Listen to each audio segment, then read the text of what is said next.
আসসালামু আলাইকুম। কাছের ও দূরে দেশ ও বিদেশ যে যেখান থেকে আছেন, আমি হাকিম ইমার তালুকদার আপনাদেরকে একেবারে ছড়িয়ে ছিটিয়ে মাঠ পর্যায়ে যে ভেষজগুলো রয়েছে এই ভেষজের গুণাগুণ ব্যবহার বিধি সম্পর্কে জানানোর জন্য চলে এসেছি আজকে আলোচনা করব তামাকসুরি গাছ।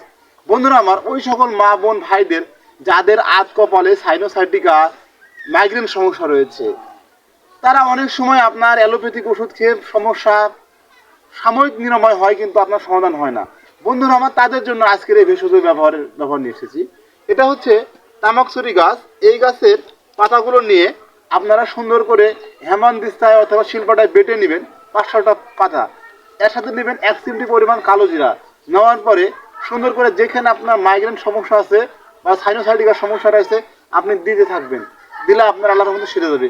অনেকে বলবেন, হাকিম সাহেব কতদিন কীভাবে দিব? বন্ধুরা আমার, সমস্যাটা তো আপনাকে এটা জেনে শুনে আপনাকে ব্যবহার করতে হবে। ইনশাল্লাহ আপনার সমস্যার সমাধান হয়ে যাবে। এরও অনেকগুলো ব্যবহার রয়েছে। পরবর্তী ব্যবহারে তামাকসুরির বিভিন্ন ব্যবহার সম্পর্কে জানা রাখবো। বন্ধুরা আমার, আমরা এটা তামাকসুরি নামে চিনি। আপনারা কে কি নামে চিনেন এটা কমেন্টে জানিয়ে রাখবেন। আজ এ পর্যন্তই। আসসালামু আলাইকুম।